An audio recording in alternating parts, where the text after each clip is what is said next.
Alhamdulillah, salatu wassalamu ala Rasulillah wa ala alihi wa sahbihi wa mawala.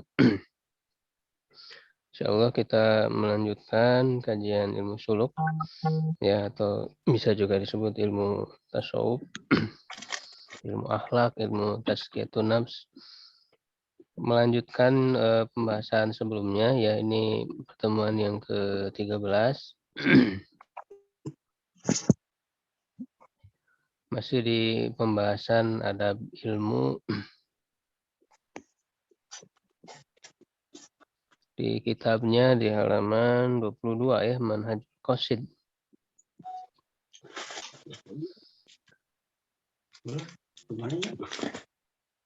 Halaman 22 Pak, ada kitabnya Pak? Pak Imran? Abi jadi tempi saat tadi ke Putra jadi Oh iya. naikkan Ya. Wa minha alla yadakhira ya min nushil muta'alimi syai'an. Di antara ada alim ya, seorang guru jangan dia menyimpan atau artinya enggan gitu ya untuk memberikan nasihat kepada seorang pelajar. Ya, jadi jangan menyembunyikan ilmu. Jadi dia jangan pelit gitu ya di dalam memberikan nasihat, di dalam memberikan ilmu yang tentu sesuai dengan kondisi dari pelajar itu. Ya, sesuai dengan akal ya, kesiapan untuk menerima ilmu dan nasihat itu. Tidak semua kita harus berikan, tidak, itu harus memilih. Karena Rasulullah SAW juga ketika ada sahabat datang bertanya kepada beliau, ya itu kan jawabannya kan beragam. Ya, karena memang memperhatikan kondisi ya dari sahabat itu. Wa an yadzirahu an su'il ahlaki bitori kita di mahma amkana, dan agar dia memberikan peringatan ya, melarang ya dari buruknya akhlak dengan cara ta'rid ya, dengan cara apa namanya isyarat gitu ya. Jadi tidak secara langsung, dengan menggunakan isyarat sebisa mungkin ya, mahma amkana. La ala wajhi taubih ya, tidak dengan cara mencela ya secara langsung, menegur di depan gitu ya secara langsung. Aina taubih ya taku hijab al haibati, karena mencela ya atau menegur secara langsung di hadapannya itu bisa meruntuhkan hijab dari haibah ya, jadi dari apa namanya kewibawaan. Jadi maksudnya kalau kita tegur murid di depan umum gitu ya, di depan teman-temannya secara terang-terangan, itu akan merendahkan martabatnya gitu ya, merendahkan kehormatannya, sehingga itu akan berefek buruk. Bisa jadi kemudian muridnya tidak mau menerima ya nasihat itu ya, dan juga malah balik kemudian membenci gitu ya kepada gurunya itu. Jadi sebisa mungkin dengan isyarat-isyarat yang bisa dipahami ya oleh murid itu, atau menegurnya secara sembunyi-sembunyi gitu ya. Kecuali kalau memang sudah terang-terangan diketahui oleh semua misalnya ya, ini sudah parah gitu ya, itu bisa kita apa namanya menjelaskan ya kepada secara umum kepada murid-murid agar menjadi pelajaran. Wa minha an yanzura fi fahmil muta'alimi wa miqdaru aqlihi, dan di antara adabnya juga adalah melihat kepada pemahaman murid ya dan ukuran akalnya, falayul ilaihi ma la yudrikuhu fahmuhu wa la yuhitu bihi aqluhu. Ya, dan jangan memberikan kepadanya apa yang tidak mampu ditangkap ya oleh pemahamannya, dan apa yang tidak bisa dikuasai oleh akalnya. Jadi seorang guru harus memperhatikan kemampuan murid ya, apakah akalnya mampu tidak menampung ilmu yang akan disampaikan. Ya, maka harus bisa memilih gitu ya. Faqala Ali radhiyallahu anhu, ya Ali bin Abi Thalib radhiyallahu anhu berkata, inna huna ilman law asabtu lahu law asabta lahu ya hamaltahu. Ya, atau bisa juga mungkin domirnya ke apa domir mutakalim wa asabtu lahu hamaltuhu. Sesungguhnya di sini ada ilmu yang jika aku tepat gitu ya pada ilmu itu, maka aku akan membawanya, mendapatkannya. Gitu ya. Jadi maksudnya kalau memang cocok ya dengan ilmu itu ya, dengan kesiapan diri, dengan kadar ya akal seseorang, maka dia akan bisa mengambil ilmu itu ya. Nah, lalu kemudian ini terkenal perkataan Imam Syafi'i rahimahullah taala, anturu duron baina syarihatil na'ami an unazimu mansuran li ra'iyatil ghanami. Ya, apakah aku menebarkan mutiara di antara para penggembala naam, naam itu apa namanya? Unta ya. Apakah aku menyusunkan ya mutiara ya apa namanya menata gitu ya, menyusunkan mutiara-mutiara kepada penggembala kambing liroyatil gondam. Ya, maksudnya sesuatu yang sangat berharga ya, misalnya mutiara itu apakah diberikan kepada orang-orang yang tidak siap untuk menerimanya. Seperti misalnya penggembala unta, penggembala kambing. Ya, maka beliau mengatakan di bait berikutnya, waman manahal juhala ilman adoahu. Siapa yang memberikan ilmu kepada orang bodoh, maka dia menyia-nyiakannya. Waman mana'a ya mustawjibina faqad zalama. Dan siapa yang melarang atau mencegah enggan ya untuk memberikan ilmu kepada orang yang memang siap untuk menerimanya, maka dia zalim. Ya, jadi seorang guru, seorang ustadz ya yang mengajarkan ilmu agama ya juga tidak sembarangan menyampaikan ilmunya, jadi menyampaikan ilmu kepada orang yang tepat. Ya, jadi kalau orang yang memang tidak siap, ini dalam dalam bentuk pengajaran ya, dalam konteks pengajaran. Berbeda dengan konteks dakwah ya. Kalau dakwah kepada siapapun ya, kita harus menyampaikan apakah dia menerima atau tidak. Tapi dalam konteks pengajaran yang ada jenjangnya ya ilmu itu, tentu kita harus memberikannya sesuai.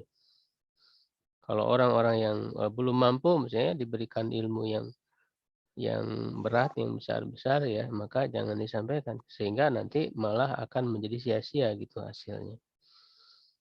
Nah, sedangkan kepada orang yang sudah siap menerima ilmu itu, sekemampuan kita ya memberikan ilmu kepada mereka, jangan menyembunyikan. Karena kalau justru kita malah tidak siap, malah kita enggan untuk memberikan ilmu ya kepada orang-orang yang siap menerimanya, ya itu bisa jadi terjerumus kepada kezaliman. Zolim ya, nanti masuk kepada ancaman ya, dua ayat itu di dalam Al-Quran. Innalladzina yaktumuna ini ma anzalna minal bayyinat. Sungguhnya orang-orang yang menyembunyikan apa yang kami turunkan. Ya, dan ayat yang lainnya itu innalladzina yaktumuna ma anzalallah, yaitu di surat Al-Baqarah.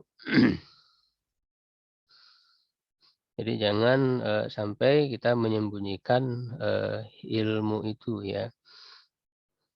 Atau bahkan Rasulullah SAW sendiri kan ditegur oleh Allah ketika tidak menyambut orang yang datang menuntut ilmu, yaitu Abdullah ibnu Umi Maktum ya, yang buta itu kan datang kepada Rasulullah untuk belajar ya, minta pengajaran, nasihat untuk mensucikan dirinya begitu ya, tapi Rasulullah tidak menyambutnya.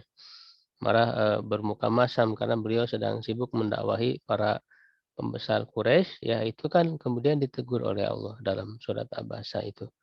Ya, ini menunjukkan betapa kita harus menyambut orang-orang yang mau belajar.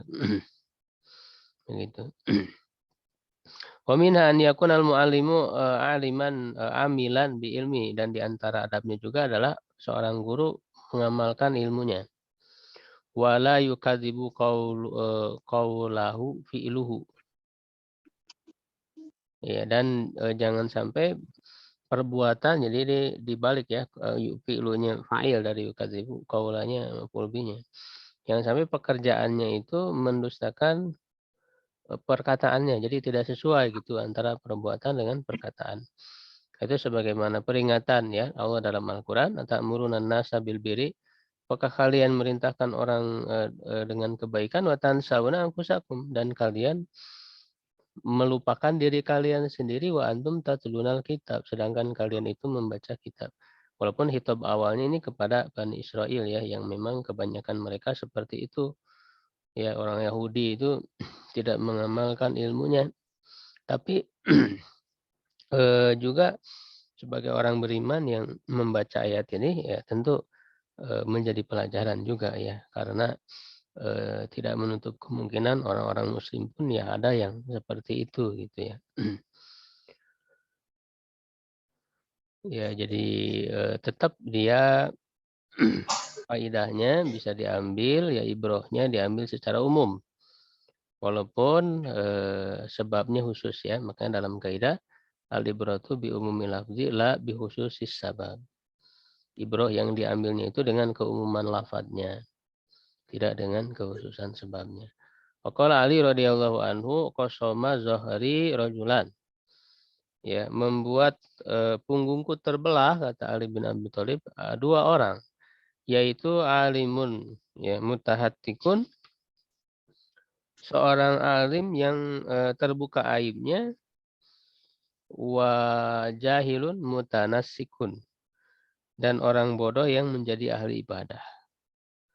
Jadi ini dua orang ini yang apa namanya menjadi hal yang sangat membahayakan gitu ya. Jadi orang alim yang kemudian terbuka aibnya, dan orang jahil yang ahli ibadah, yaitu dia ibadah menyangka benar ibadahnya padahal salah karena kebodohannya. Begitu ya. Nah, kemudian bab berikutnya ini kita selesaikan tentang adab ilmu secara ringkas. Karena memang untuk secara mendalamnya itu sudah kita, atau secara panjang lebarnya tentang adab ilmu, adab alim dan muta'alim itu sudah khotam ya, kita membahas kitab Tadkiratus Sami itu ya. Sudah khotam di channel saya ya. Bisa diikuti. Afatul ilmi wa bayanu ulama isu'i wa ulama ilahirah. Ya, ketergelinciran ya ilmu, penjelasan ulama yang buruk dan ulama akhirat. Ya, ini apa bedanya ulama buruk ya, ulama akhirat dan ulama dunia. Ulama ulama yang buruk itu waladina qasduhum minal ilmi tana'umu bidunya. Ya, yaitu mereka yang tujuannya dari ilmu itu hanya untuk mencari kenikmatan dunia, kesenangan dunia, watawassul sampai ilal manzilati inda ahliha. Itu ya, sampai kepada kedudukan, posisi ya apa di sisi para ahlinya, para ahli dunia. Ya, wa qad rawa Abu Hurairah radhiyallahu anhu an Nabi sallallahu alaihi wasallam annahu qala man ta'allama ilman mimma yabtaghi bihi wajhullah azza wa jalla la yata'allamuhu illa liyusiba bihi aradan min dunya lam yajid arfal jannah yaumal qiyamah ya'ni riha. Siapa yang mempelajari suatu ilmu yang seharusnya dengan belajar ilmu itu dia harapkan wajah Allah, tapi dia tidak mempelajarinya kecuali untuk mendapatkan kesenangan duniawi, maka dia tidak akan mendapatkan aroma surga ya. Jadi Arfa itu riha, ya aroma surga ya. Artinya kalau aroma saja tidak bisa dihirup, ya apalagi masuk ke dalamnya gitu ya. Padahal surga itu bisa dihirup aromanya dalam jarak yang jauh. Ya, artinya ini sangat mencelakakan kalau salah niat dalam menuntut ilmu itu. Jadi termasuk juga ulama sekalipun yang dia sudah dikenal ilmunya, tapi kalau dia mengharapkan kedudukan ya, posisi duniawi, jabatan ya, kesenangan duniawi ya, maka menjadi sia-sia ya. Bahkan terancam celaka gitu. Nah, ini ulama su ya, wa fi hadis ahwal annahu qala man ta'allama al-ilma liyubahi bihil ulama ya, untuk berbangga diri ya di hadapan para ulama yang lain, au yumari bihi syuha, atau untuk mendebat ya orang-orang bodoh, menjatuhkan ya, au yasrifu bihi wujuhan nas ilai, atau agar apa namanya, pandangan orang itu bisa terarah kepadanya, artinya ingin terkenal gitu ya, ingin populer. Bahwa finnar, maka dia di neraka. Wa fi dzalika hadis katsira, dalam hal ini banyak ya hadis-hadisnya. Ya, jadi kita bisa membedakan ulama dunia itu mereka mencari kesenangan dunia. Ulama-ulama yang su itu. Sedangkan ulama akhirat ya tentu mereka ikhlas karena Allah, yang mereka harapkan akhirat ya, tidak takut kepada celaan orang yang mencela misalnya, yang menyampaikan kebenaran ya gitu, bahkan kepada penguasa sekalipun. eh Nah, ini yang membedakan misalnya dikatakan oleh Ibnu Jauzi ya dalam kitab Syaidul Khatir, kenapa ulama akhirat itu tidak ada rasa dengki di antara mereka ya, tidak saling membenci, tapi ada keterikatan hati ya di antara mereka, menjaga ukhuwah di antara para ulama itu. Sedangkan ulama-ulama dunia itu mereka saling dengki, saling benci, saling menjatuhkan. Sebabnya adalah kalau ulama-ulama yang benar, yang hakiki, yang ulama akhirat, ya, yang mereka tuju akhirat. Akhirat itu sangat luas, terlalu luas. Setiap orang akan mendapatkan bagian yang sangat banyak. Tidak perlu iri kepada bagian yang lain gitu, karena bagiannya sendiri juga sudah memuaskan. Jadi ngapain iri kepada yang lain gitu, karena masing-masing punya amalnya, masing-masing punya pahala yang akan diberikan oleh Allah. Tidak perlu iri karena yang dituju akhirat, akhirat itu luas. Sedangkan ulama dunia yang mereka kejar itu adalah dunia. Dunia itu sempit ya, sedikit, sehingga harus berebut untuk mendapatkannya. Waqala ba'du salaf, sebagian salaf mengatakan asyadun nasi nadamatan indal mauti alimun apa mufarritun ya. Eh, Orang yang paling parah, yang paling penyesalannya yang paling besar ya ketika dia meninggal adalah alimun, orang alim ya yang mufarritun, yang apa namanya, yang tidak melaksanakan kewajibannya ya. Mufarritun itu artinya kurang ya, kurang dalam eh, melaksanakan kewajiban ya, tuntutan ilmunya, dan juga dalam keikhlasannya. Wadzalika lamma yara min intifa'in nas bi ilmihi wa usranuhu huwa. Itu ketika dia melihat orang-orang mendapat manfaat dengan ilmunya, tetapi dia malah mendapatkan kerugian. Walam anal mahuda 'alal 'alimi an yakuma bil awamiri wan nawahi wa laysa alayhi an yakuna zahidan wala mu'ridan anil mubahat illa annahu yanbaghi lahu an yataqallala min ad-dunya mahma istata'a ila annahu laisa kullu jismin yaqbalu taqallula fa inna an-nasa yatafawatuna fihi.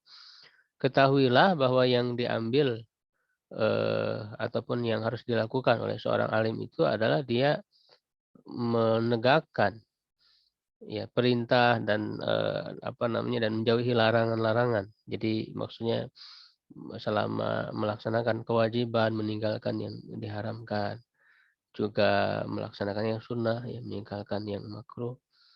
Ya, adapun yang mubah, ya itu kan berbeda-beda tingkatan orang. Jadi tidak dituntut dalam tingkat yang yang sangat tinggi, misalnya kezuhudannya, bahkan tidak meninggalkan segala hal yang mubah. Nah itu kan tidak mungkin. Tetapi yang dituntut dalam kezuhudan ini adalah dia menyedikitkan dari dunia ini sekemampuannya. Ya artinya mengambil yang sedikit bagi dirinya, yang secukupnya saja. Tapi bukan berarti tidak boleh kaya ya, karena eh, itu poinnya adalah kepada sikapnya ya, sikap terhadap harta. Bisa saja orang banyak harta, kaya, tetapi kan dia memilih hidup zuhud ya, dan menggunakan kekayaan itu dengan untuk kebaikan, untuk manfaatan, dengan infak ya, sedekah gitu ya. Jadi bukan berarti tidak boleh kaya, justru harta itu kan harus ada di tangan orang-orang soleh.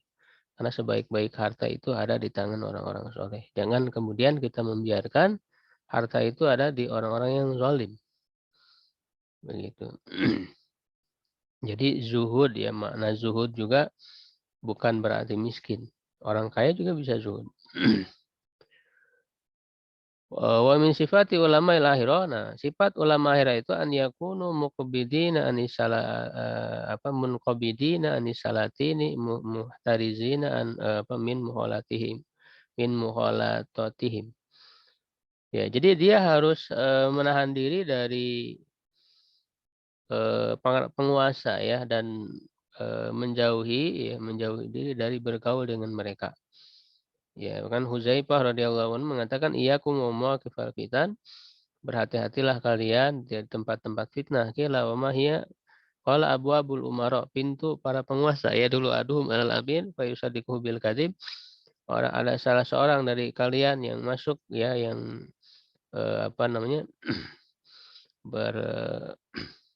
berbaur ya dengan pemimpin, lalu dia membenarkan kedustaan, wa yaqulu ma laysa fi, dia mengatakan apa yang tidak ada padanya.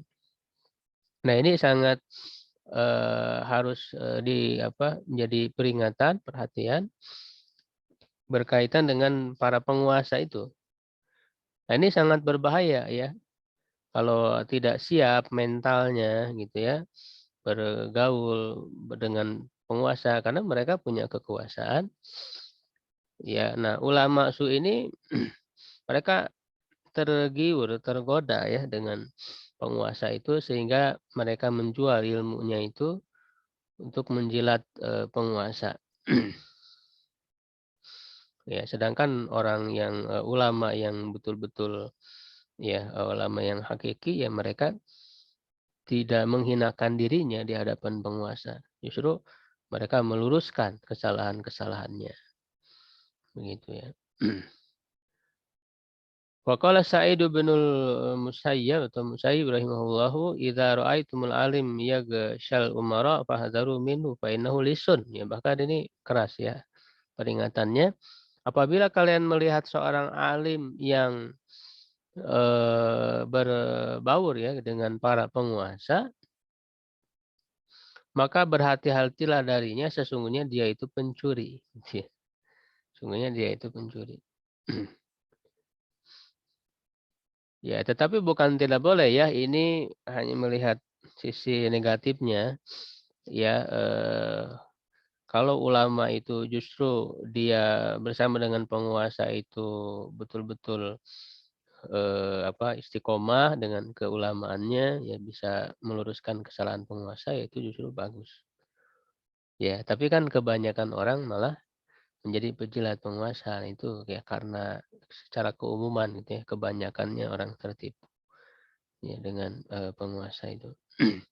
Waqala ba'du salaf innaka la tusibu min dunyahum syai'an illa asabu min dinika afdal minhu. Sebagian salaf mengatakan Ya, sungguhnya engkau tidak akan mendapatkan dari dunia mereka sedikit pun kecuali asabu min dinika, apa mereka mendapatkan dari agamamu yang lebih baik darinya.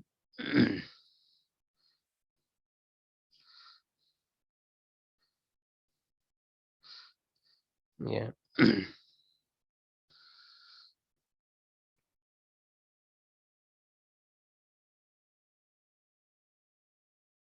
Ya maksudnya apa namanya para ulama yang menjilat ya penguasa itu ya tidak akan mendapat apa namanya sesuai gitu ya dengan yang diinginkan. Ya, kemudian yang berikutnya min sifati ulama al-akhirah an la yatasarrau ilal fatwa. Ya, sifat ulama akhirat itu tidak bersegera kepada fatwa wa alla yubtu illa bima yatayaqanuna sihatahu. Jadi tidak terburu-buru ya memberikan fatwa gitu. Dan juga tidak berfatwa kecuali dengan apa yang mereka yakini kebenarannya. Gitu ya.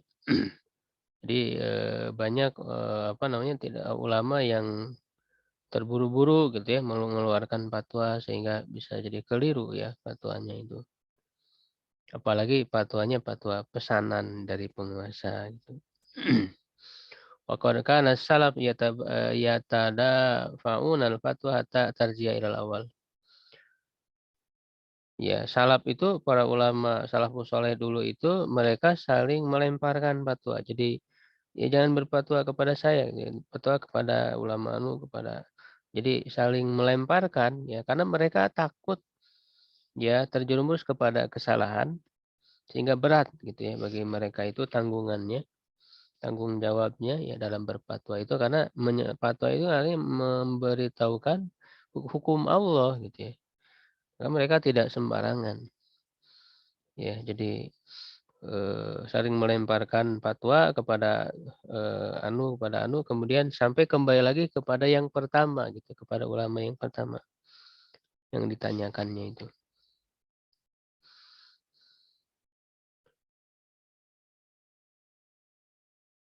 Ya, qala Abdurrahman ibn Abi Laila rahimahullah adraktu fi hadzal masjid mi'ata wa isrin min ashabi Rasulullah sallallahu alaihi wasallam ma ahadun yas'alu an hadis aw fatwa illa apa namanya wada annahu kafahu dzalik. Ya kata Abdurrahman ibnu Abi Laila di masjid ini aku ya apa berjumpa dengan 120 ya dari sahabat Nabi sallallahu alaihi wasallam ya ma'ahadun yus'alu ya dimajulkan. Tidaklah salah seorang dari mereka itu ditanya tentang hadis atau fatwa kecuali ia menginginkan bahwa saudaranya itu sudah mencukupkan dengan hal itu. Ya. Karena mereka takut gitu ya terjerumus kepada kesalahan. Tsumma qad 'alal amru ila iqdami aqwamin yad'una limal yaum. Ya kemudian beliau mengkritik kondisi ya pada zamannya ya perkara apa dikembalikan kepada apa iqdam aqwam kaum-kaum yang apa namanya mereka yad'unal ilma ya mengaku-ngaku memiliki ilmu pada hari ini yakdimuna 'alal jawab atau yuqaddimuna 'alal jawab fi masail law aratu li Umar bin Khattab radhiyallahu taala anhu la jama'a ahla badrin wastasyarahum. Ya, jadi mereka memberikan jawaban ya pada permasalahan-permasalahan yang kalau aku sodorkan kepada Umar bin Khattab pasti dia akan mengumpulkan ahli Badar ya, para sahabat yang hadir dalam perang Badar dan meminta pendapat kepada mereka, bermusyawarah kepada mereka. Jadi sangat berhati-hati gitu ya dalam memberikan fatwa. Jadi tidak sembarangan. Jadi betul-betul dicek dulu, diteliti dulu, ditelaah dulu gitu ya. Misalnya banyak menelaah banyak kitab para ulama, tidak hanya dari satu satu kitab saja, satu pandangan saja. Dan itu para sahabat seperti itu ya. Umar bin Khattab kalau ada permasalahan beliau mengumpulkan para ulamanya itu untuk dimintai pendapat. Ya. Wa min sifatihim an yakuna aktsaru bahasim fi ilmil a'mal ya. Di antara sifat mereka juga adalah pembahasan mereka itu lebih banyak pada ilmu yang bersifat amalan, artinya yang ada buah amalnya gitu ya.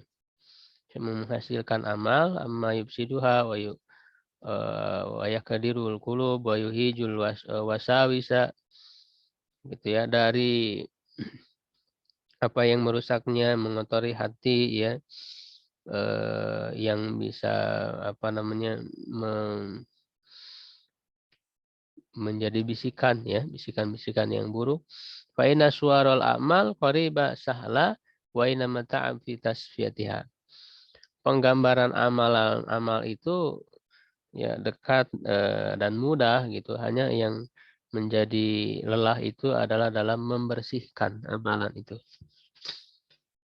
Ya, artinya ulama akhirat ini mereka dalam ilmunya betul-betul melihat sisi manfaat gitu. Ketika sibuk dengan ilmu-ilmu tertentu ya, menyampaikan ilmu itu, membahas ilmu itu, mereka melihat betul dampak ya, manfaat yang besar darinya. Tidak hanya sebatas mengkaji, menelaah ya, apalagi dengan tujuan tadi ingin menarik apa namanya perhatian orang ya, untuk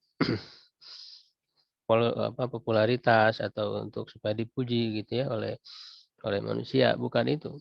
Jadi mereka sibuk ya dalam pembahasan ilmunya itu betul-betul yang bisa membuahkan manfaat ya, membuat manfaat yang besar ya untuk kemaslahatan umat, manfaatan umat.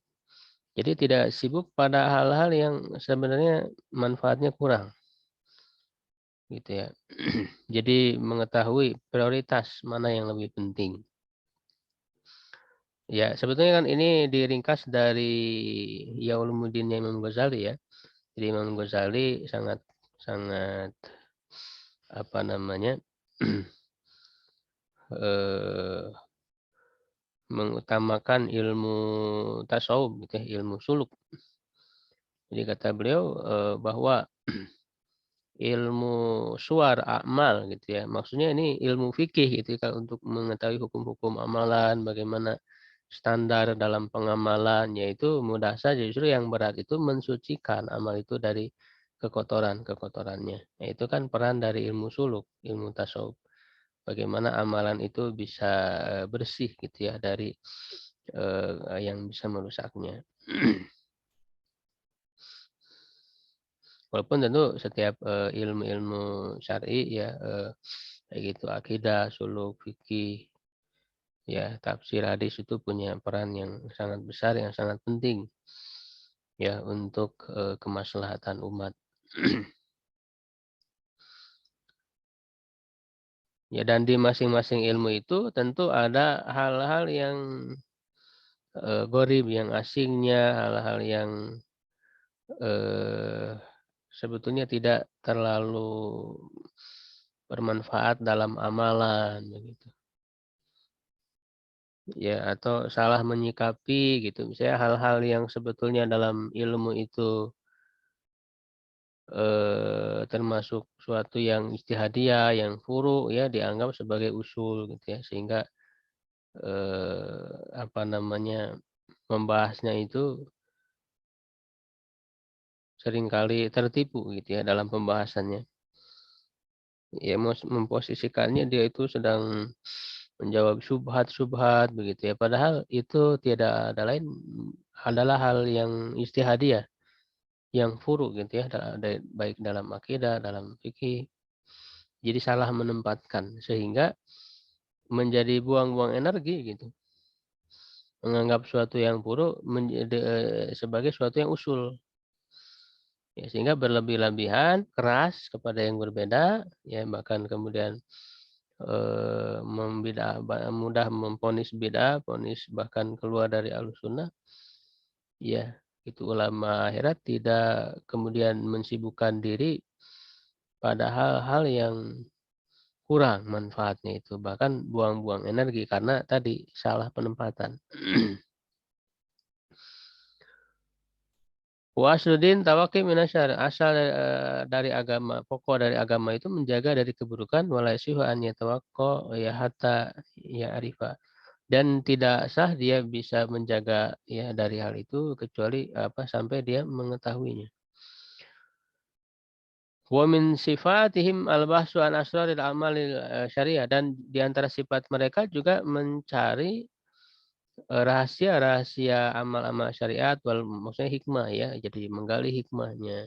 Wal mulahadzah li hikamiha ya, dan memperhatikan hikmah-hikmah, hikam ya, jama dari hikmah. Fa ina ajiza anil ittila ala illah kafau taslimul syari. Kalau dia tidak mampu untuk menelaah ya ilatnya, alasan-alasan ya hikmah-hikmahnya, maka cukup baginya berserah diri kepada syariat ya. Tentu ini yang paling utama, yang paling awal ya, kalau kita muslim, kalau kita beriman ya, maka otomatis ya kita harus menerima semua yang datang dari syariat itu walaupun tidak mengetahui hikmahnya. Kalau kita ingin mengetahui hikmahnya ya gali gitu, pelajari. Karena Allah itu kan hakim. Allah itu maha bijaksana. Semua tindakannya, semua syariat yang diberikannya, semua pasti mengandung hikmah. Hanya masalahnya ada hikmah itu yang kita bisa ketahui, ada yang tidak bisa kita ketahui. Tidak mampu menjangkaunya. Begitu. Wa min sifatim ittiba'u sahaba wa ihyari tabi'in, di antara sifat mereka mengikuti para sahabat dan para tabi'in yang pilihan ya, wa tawaqqi kulla muhdatsin, dan menjaga dari setiap hal-hal yang diada-adakan, setiap hal yang bid'ah. Ya, jadi itu ya sifat-sifat para ulama akhirat yang harus berusaha kita ikuti ya, kita amalkan. Kalau ada yang ditanyakan, silakan.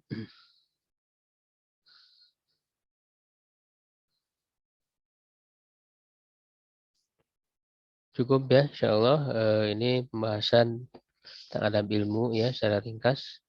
Nanti baru masuk ke toharoh ya, sholat.